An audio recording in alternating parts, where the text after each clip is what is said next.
Praise the lord. యేసుక్రీస్తు వారి పరిశుద్ధమైన నామంలో మీ అందరికి వందనాలు శుభాలు తెలియపరుస్తూ ఉన్నానండి. యెరెమీయా గ్రంథం 15వ అధ్యాయం 11వ వచనం, నిశ్చయముగా నీకు మేలు చేయవలనని నేను నిన్ను బలపరుచుచున్నాను అని దేవుని వాక్యం సెలవిస్తున్నాను. దేవుడు మనకి ఖచ్చితంగా మేలు చేసేటువంటి దేవుడు అండి మన యేసుక్రీస్తు వారు. ఆయన కీడు చేసేటువంటి దేవుడు కాదు. అయితే సాతాను ఏం చేస్తుందంటే, మనకి సాతాను అంటే కీడు చేసేది, దేవుడు కీడు చేయరు. అయితే దేవుడు కొన్నిసార్లు మనము శోధనలోకి పోయేదానికి అనుమతిస్తాడు, కానీ మనము అంతమైపోవాలని కాదండి. దేవుడు ఈ లోకానికి ఎందుకు వచ్చాడని ప్రాణాన్ని పెట్టాడు. ఆయన పరిశుద్ధమైన రక్తాన్ని చిందించాడు. ఆయన రక్తంలో ప్రతి ఒక్క మానవాళి పాపాలు కడగాలి అని దేవుని వాక్యం సెలవిస్తుంది. కాబట్టి మనం చూసే చూపు, నడిచే నడక, చేసే క్రియ ప్రతి ఒక్కటి ఆశీర్వాదకరంగా, దీవెనకరంగా, మహిమకరంగా ఉండాలి అని యేసుక్రీస్తు వారు సెలవిస్తున్నాడు. దేవుడు మనల్ని బలపరిచేటువంటి దేవుడు అండి. దేవుడు మేలైన వాటిని మనకి ఇవ్వాలని ఆశపడుతున్నాడు. కాబట్టి మన ఆలోచనలు చాలా తక్కువగా ఉంటాయి. మన ఆలోచనలు మనం తెలియదు. మన ఆలోచనల ద్వారా ఫ్యూచర్లో ఎన్ని సమస్యలు వస్తాయో తెలియదు, ఎన్ని ఇబ్బందులు వస్తాయో తెలియదు. అయితే దేవుడికి సమస్తము తెలుసు. కాబట్టి దేవుడి చిత్తం మన జీవితంలో ఏదైతే జరుగుతుందో, కొన్నిసార్లు మనకి ఇబ్బందులు కలుగుతాయి, కొన్నిసార్లు మనకు కష్టాలు కలుగుతాయి, కొన్నిసార్లు ఎందుకని అనుకుంటాం. అయితే మన ఎక్స్పీరియన్స్ కోసం దేవుడు అనుమతిస్తాడండి. దేవుడు మనకిస్తే అది మనతో శాశ్వతంగా ఉంటుంది.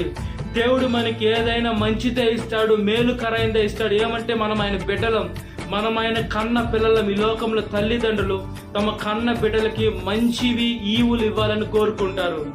మన పరలోకపు తండ్రి కూడా మనకు మంచిగా ఇస్తారండి. దేవుడు అబద్ధం ఆడజాలని దేవుడు అండి మన యేసుక్రీస్తు వారు. మనం చూసే చూపు, నడిచే నడక, చేసే క్రియ ప్రతి ఒక్కటి నీతిగా న్యాయంగా మనం జీవించాలి, నీతిగా న్యాయంగా ఉండాలి. మన ఆలోచన విధం కూడా మనం పెంపొందించుకునే బిడ్డలుగా ఉండాలి. సాతాను ఏం చేస్తుందంటే అది మనకి కీడు చేస్తుంది. ఈ లోకంలో సాతానుని కొలిచేటువంటి బిడ్డలు కూడా ఉన్నారు.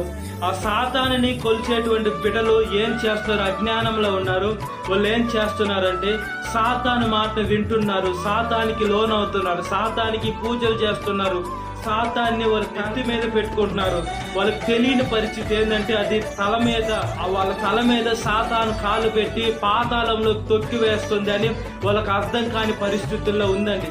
కాబట్టి మన జీవితం యావత్తు మనం దేవుడికి సమర్పించుకోవాలి. దేవుడు ప్రతి ఒక్క మానవాళిని ఆశీర్వదించేటువంటి దేవుడు. ప్రతి ఒక్క మానవాళిని ఆయన గుండెలకి హత్తుకునేలాగా చేసేటువంటి దేవుడు అండి మన యేసుక్రీస్తు వారు. మన జీవితం యావత్తు మనం దేవుడికి సమర్పించాలి, మనుషులకి కాదు. మనం ఎప్పుడైతే మన జీవితాన్ని మనుషులకి సమర్పిస్తామో మనుషులు మనల్ని నిలువున మోసం చేస్తారండి. కాబట్టి మన ఆలోచనలు మనం పెంపొందించుకునే బిడలుగా ఉండాలా. ప్రతి ఒక్క మనుషులకి దేవుడికి మంచి ఈవుల్ని ఇస్తాడు. అయితే మనకి ఖచ్చితంగా యేసుక్రీస్తు వారి లోకానికి వచ్చారు, ఆయన ప్రాణాన్ని కూడా పెట్టాడండి. మనం అబ్రహాం గారిని చూసుకున్నప్పుడు ఆయన విశ్వాసానికి తండ్రి అయినప్పుడు ఆయనకి శ్రమలు వచ్చి ఆయన తట్టుకున్నారు. నోవాహు గారిని చూసుకున్నప్పుడు 120 సంవత్సరాలు ఆయన ఓడ కట్టాడు, ఆయనకి శ్రమలు వచ్చాయి, ఆయన ఆశీర్వదింపబడ్డాడు.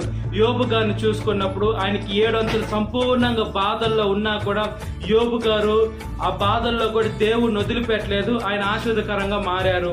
అదేవిధంగా ఇస్సాకు గారు, యాకోబు గారు కావచ్చు, దానియేలు గారు కావచ్చు, అనేక భక్తులు ఉన్నారని. అపోస్తలుడైన పౌలు గారు అయితే యేసుక్రీస్తు వారి బిడ్డల్ని ఇబ్బంది పెడుతున్నారు, యేసుక్రీస్తు వారి బిడ్డల్ని తొక్కి వేస్తున్నారు, ప్రాణాలు తీస్తున్నారు. దేవుడి వాక్యము ఏదైనా తప్పు పట్టాలని, దేవుడే తప్పు పట్టాలని అతను ఉన్నటువంటి దురాత్మ ఏం చేసిందంటే యేసయ్యకి వ్యతిరేకంగా మారేటట్టు అప్పుడు పౌలుని చేసిందండి, అప్పుడు సౌలుగా ఉన్నప్పుడు. అయితే ఎప్పుడైతే యేసయ్య ఆయనకి మేలుగా, ఆయన మేలయ్యేదానికి ఆయనకి 2-3 రోజులు బహుశా కళ్ళు కనపల్లా. ఏమంటే సాతాను ఏం చేసిందంటే పౌలు గారికి తన ఆత్మీయ కళ్ళు మూసుకుపోయేటట్టు చేసింది. దేవుడు ఆత్మీయ కళ్ళు తెరిచేటప్పుడు సత్యం ఏందో అతనికి తెలిసింది, పరిశుద్ధత ఏందో అతనికి తెలిసింది, నీతి ఏందో అతనికి తెలిసింది, న్యాయం ఏందో అతనికి తెలిసింది, నిజమైన దేవుడు ఎవరో నాకు తెలిసింది. కాబట్టి మన జీవితం మనం దేవునికి సమర్పించుకోవాలి. మనం ఎప్పుడైతే మన చేతుల్లో పెట్టుకున్నా మనం నాశనం అయిపోతాం. అదేవిధంగా ఈ లోకంలో మనుషుల చేతుల్లో పెట్టినా మనం నాశనం చేసుకుంటాం. దేవుడు నిశ్చయంగా మనకి మేలునిచ్చి మనల్ని బలపరుస్తానని దేవుని వాక్యం సెలవిస్తుంది. ఈ లోకంలో మన శాంతి కోసం ఈ లోకం ఎంత వెతికినా కూడా ఈ లోకం ఇచ్చే శాంతి కాదండి దేవుడు ఇచ్చేది. దేవుడు మనకి ప్రత్యేకంగా శాంతిని ఇస్తున్నాడు, ఆయన సమాధానాన్ని ఇస్తున్నాడు, ఆయన ఆత్మనిస్తున్నాడు. ఆయన సర్వలోకం మీద, అదేవిధంగా ప్రతి ఒక్క బిడ్డ మీద చివరి దినాల్లో ఆత్మని కొమ్మరిస్తానని దేవుని వాక్యం సెలవిస్తుంది.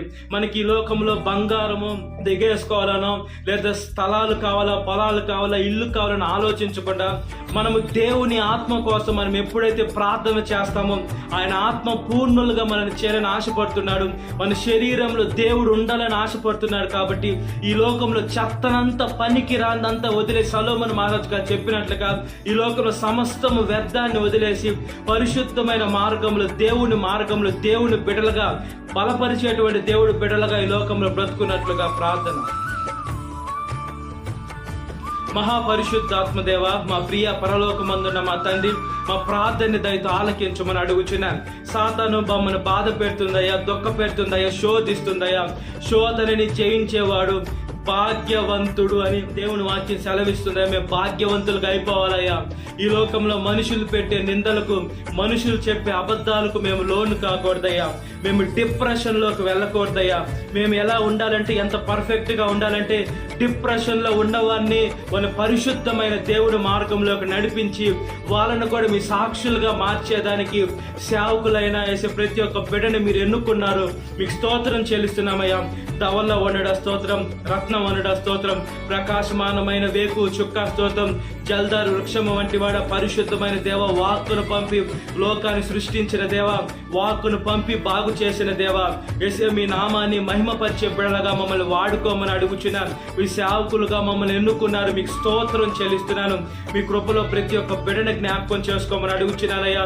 మమ్మల్ని నిశ్చయంగా మేలుగా మమ్మల్ని మార్చేటువంటి దేవ స్తోత్రమయ్యా. మమ్మల్ని బలపరిచేటువంటి దేవ, మమ్మల్ని స్థిరపరిచేటువంటి దేవ, నీ ఆత్మ కుమ్మరింపు మాకు ఇచ్చేటువంటి దేవ, మీకు స్తోత్రం చెల్లిస్తున్నామయ్యా.